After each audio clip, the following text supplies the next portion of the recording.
Series জয়ের ম্যাচে যেমন হতে পারে বাংলাদেশের একাদশ। দর্শক, বিস্তারিত জানতে পুরো ভিডিওটি দেখুন।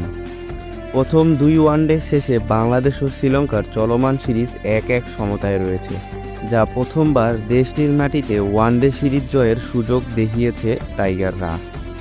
সিরিজের তৃতীয় ও শেষ ওয়ানডে আজ মঙ্গলবার মাঠে নামবে দুই দল। কেন্ডির আন্তর্জাতিক ক্রিকেট স্টেডিয়ামে দুপুর 3টায় ম্যাচটি শুরু হবে।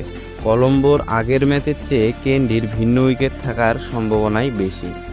পরিসংখ্যান বলছে কেন্ডির স্টেডিয়ামে ওয়ানডে ম্যাচ হাই স্কোরিং হয়ে থাকে, ফলে আগে ব্যাট করতে পারলে বড় রান তোলা জরুরি হবে বাংলাদেশের জন্য। তবে নাজমুল হোসেন শান্তর ইনজুরি নিয়ে ভাবনা নিয়েই থাকছে বাংলাদেশ দল। শান্ত একাদশে না থাকলে তার জায়গায় হয়তোবা খেলতে পারে নাঈম শেখ। ঘরোয়া ক্রিকেটের দারুণ ফর্মে ছিলেন এই বাঁহাতি ব্যাটার। এ সিরিজ নির্ধারিত ম্যাচটি দিয়ে একাদশে ফিরতে পারেন তাসকিন আহমেদ। ওয়ানডে বাংলাদেশ ও শ্রীলঙ্কার 11তম সিরিজ চলছে।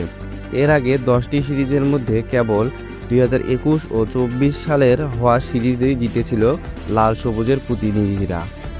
বাংলাদেশের সম্ভাব্য একাদশে যারা থাকছেন: তানজিব হাসান তামিম, পারভেজ হোসেন ইমন, নাজমুল হোসেন শান্ত অথবা নাঈম শেখ, মেহেদী হাসান মিরাজ অধিনায়ক, তাওহিদ হৃদয়, জাকের আলী অনিক, শামীম হোসেন পাটোয়ারি, তানজিম হাসান সাকিব, তানভীর ইসলাম, তাসকিন আহমেদ ও মোস্তাফিজুর রহমান।